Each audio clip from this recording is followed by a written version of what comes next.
there's one question that everyone has. Why has it taken the visit of US President Biden, China's President Xi, leaders from around the world for action on all of the problems that this city has been talking about for 4 years now?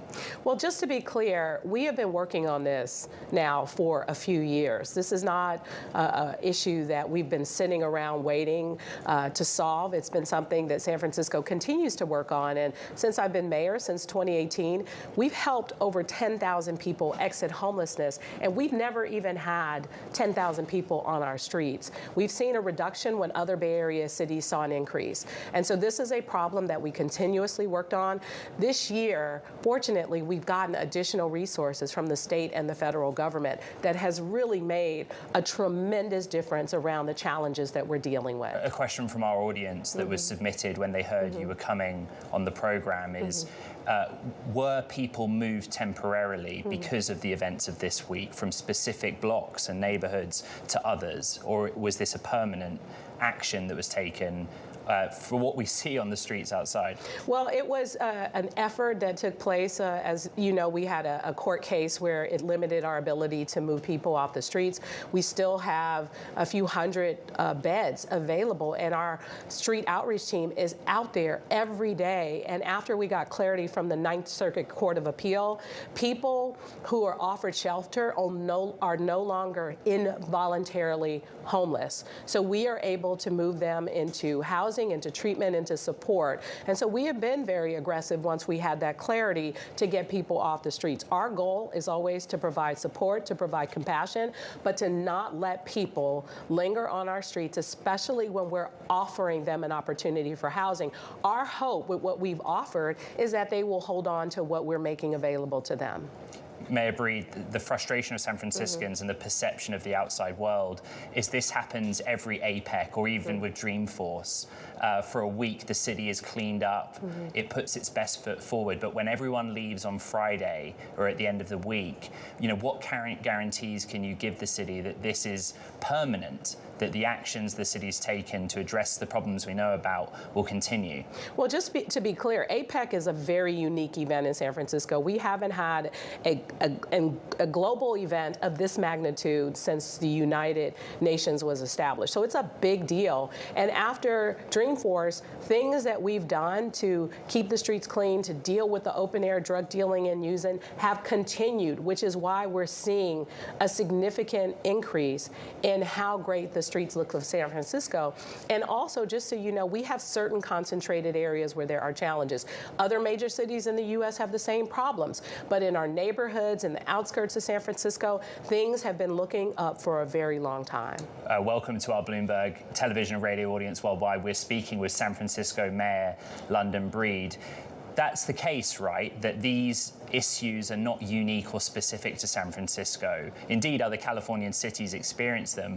Why does the world think, though, that San Francisco is a problem city and sort of apportion more blame in that sense than to other cities? Well, San Francisco has always been a larger-than-life city. People are always surprised to find out that our population isn't even 1 million people. We represent the entire Bay Area. It's a global city. It's the gateway to the Asia Pacific. And so what this city has represented in history, whether it's the United Nations in 1945 or the peace treaty with Japan in 1951, San Francisco continues to be that city that creates those global connections, that is really oversized in terms of its image around the world, and it's one of the most beautiful, iconic places anywhere.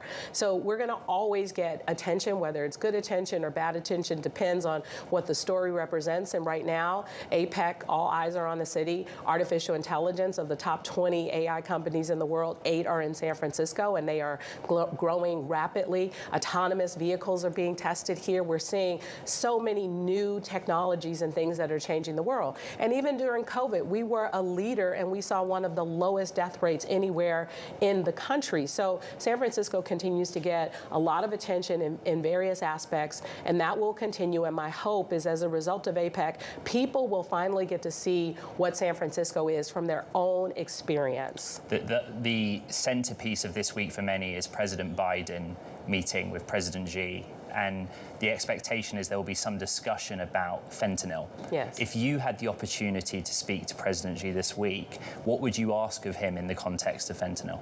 Well, part of it is, just to work with the U.S. and to ensure that the resources that are being sent out of China that come into either the U.S. or Mexico are cut off to the fullest extent possible, that we work together in order to ensure that this deadly poison that is killing people in San Francisco in significant numbers and all over the country, that we're able to combat this, to stop it, so that we can continue the relationship, the good relationship that always existed between China and the U.S.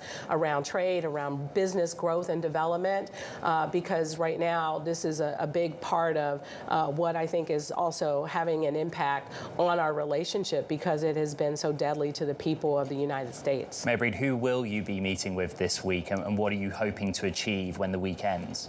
Well, I'm hoping to meet with a number of the leaders who are coming to San Francisco from the various economies. I'll be saying hi. There'll be very brief hellos and meetings and just welcomes to San Francisco, and hopefully an opportunity, not just to talk about the challenges, but to talk about the business opportunities and how San Francisco can be an important part of the economies of these various countries, because many of the growth and development around AI and new technologies are being developed right here. Going into this week, Mayor Breed, you'd announced jointly with Mark Benioff that Dreamforce will return next year. Has Mr. Benioff given you any guarantees that Dreamforce will stay in San Francisco beyond 2024? Well, right now, next year, Salesforce is committed to hosting Dreamforce in San Francisco. Mark is a San Franciscan. He loves this city, and we'll continue to work very closely with him to ensure next year's success, as well as hopefully future Dreamforce success in San Francisco. AI, it's clearly top of mind for everyone, not just this week, but throughout 2023 here in this city. We've talked about all of the square foot of office space that has been filled by AI. Dozens of startups have been founded in this city. What action will you take this week to continue that? What initiatives are you trying to put in place to continue the growth that AI seems to be centering in our city? Well, part of it is San Francisco has never had to work hard for business, for tourism and conventions. And what that means is, we need to change a lot of our codes and things that limit people's ability to do business in San Francisco. We were always, you can only be a bank in the financial district, or you can only have a retail establishment here. And many of the policies that I've already proposed allow for diversifying places like the building we are in now today, so that it's used for more than just office space. It could be used for lab space. We have a 3.4 vacancy rate for lab space, yes. And so we could use a building like this for that purpose. It should be able to easily convert it. But is your office, Mayor Breed, directly involved in those conversations, kind of bringing private sector to opportunities that you're aware of in our city? We definitely are. IKEA is a perfect example of a space that sat empty that wouldn't have been possible had we not bridged that gap to make it possible for IKEA to go into that space. So we're doing both. We're changing policies based on the communities and the people who are property owners to allow for their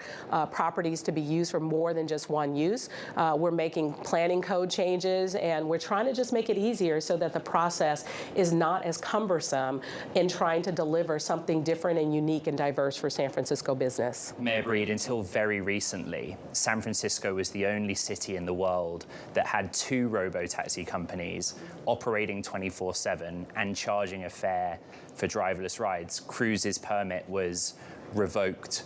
I appreciate that's the jurisdiction of the DMV and the CPUC, but if Cruise were able to demonstrate they fixed the issues that the regulators were concerned about, would you support their permit being reinstated? Well, we actually have 3, including Zoox, which is a lot smaller, I know, and Waymo. But they're not charging fares to the public. Yes, right. And so our hope is that, this is really about safety and security and transparency.